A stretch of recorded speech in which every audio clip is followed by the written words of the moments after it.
Ananias dan Safira. Ada seorang lain yang bernama Ananias. Ia beserta istrinya Safira menjual sebidang tanah.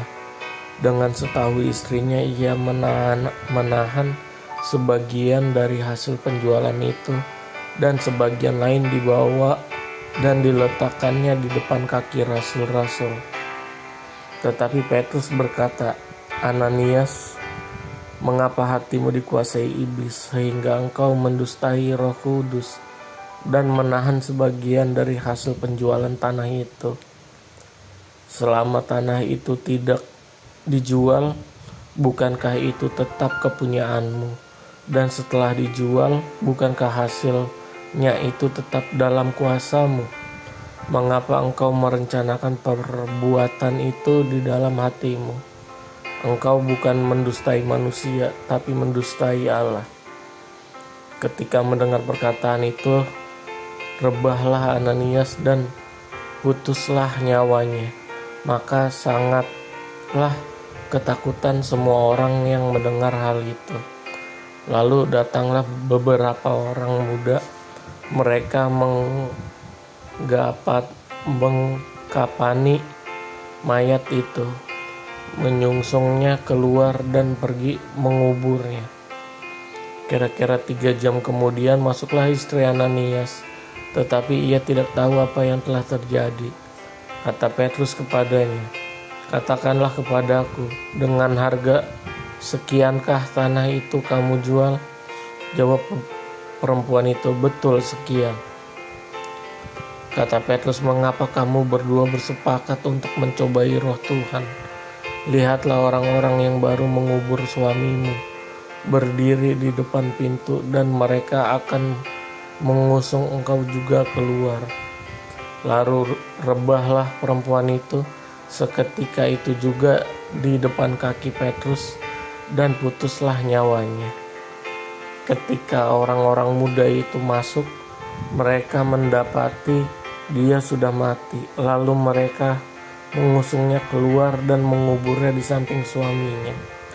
Maka sangatlah ketakutanlah seluruh jemaat dan semua orang yang mendengar hal itu.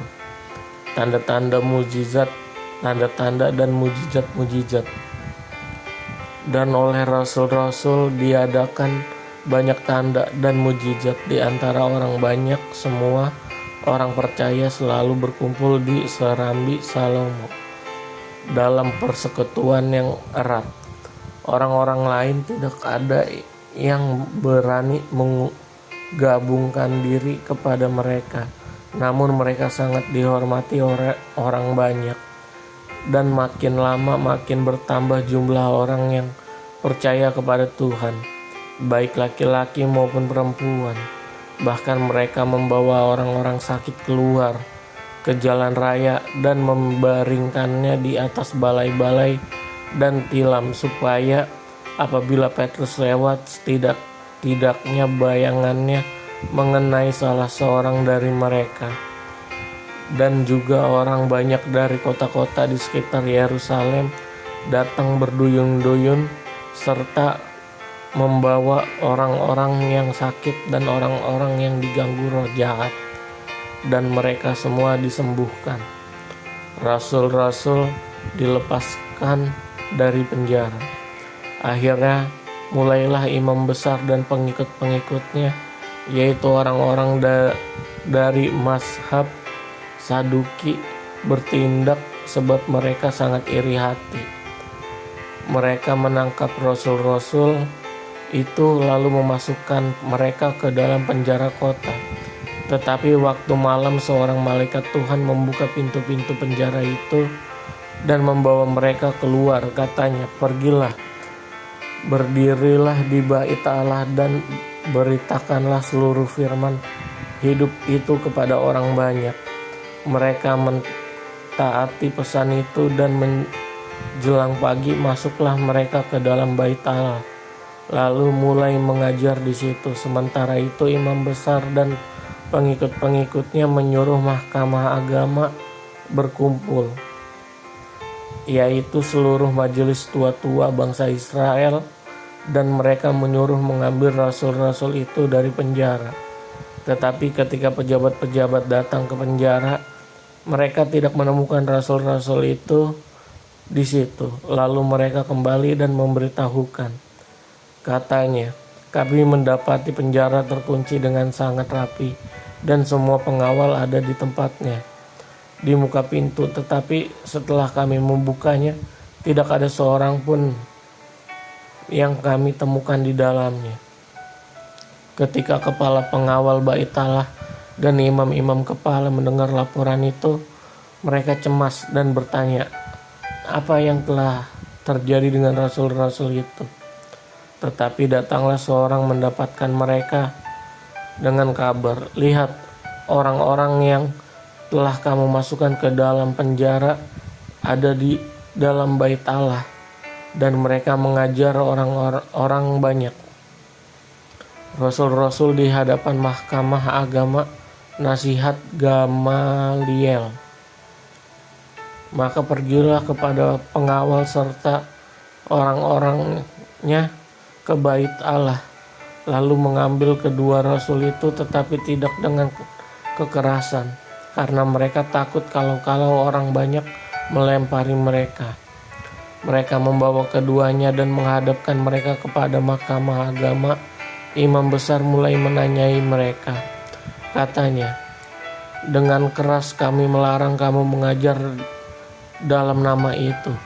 Namun ternyata kamu telah memenuhi Yerusalem dengan ajaranmu, dan kamu hendak menanggungkan darah orang itu kepada kami. Tetapi Petrus dan rasul-rasul itu menjawab, katanya, kita harus lebih taat kepada Allah daripada kepada manusia.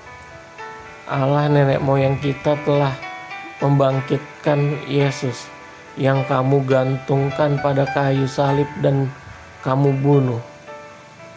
Dialah yang telah ditinggikan oleh Allah sendiri dengan tangan kanannya menjadi pemimpin dan juru selamat, supaya Israel dapat bertobat dan menerima pengampunan dosa. Dan kami adalah saksi dari segala sesuatu itu, kami dan Roh Kudus yang dikaruniakan Allah kepada semua orang yang mentaati Dia. Mendengar perkataan itu sangatlah tertusuk hati mereka, dan mereka bermaksud membunuh rasul-rasul itu.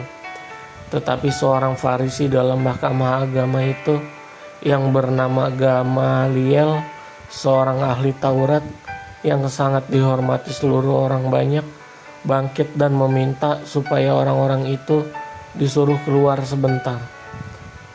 Sesudah itu ia berkata kepada sidang, hai orang-orang Israel, pertimbangkanlah baik-baik apa yang hendak kamu perbuat terhadap orang-orang ini.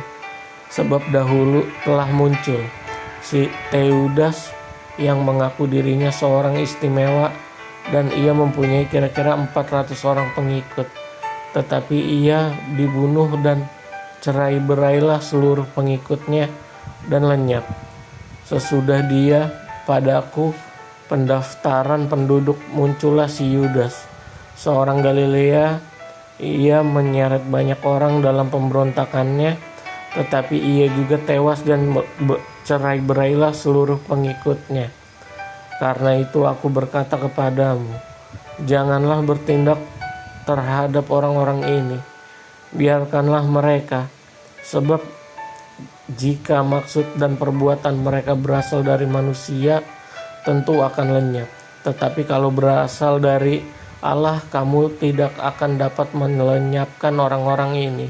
Mungkin ternyata juga nanti bahwa kamu melawan Allah, nasihat itu diterima. Mereka memanggil rasul-rasul itu, lalu menyesah mereka dan melarang mereka mengajar dalam nama Yesus. Sesudah itu mereka dilepaskan. Rasul-rasul itu meninggalkan sidang mahkamah agama dengan gembira karena mereka telah dianggap layak menderita penghinaan oleh karena nama Yesus. Dan setiap hari mereka melanjutkan pengajaran mereka di bait Allah dan di rumah-rumah orang, dan memberitakan Injil tentang Yesus yang adalah Mesias.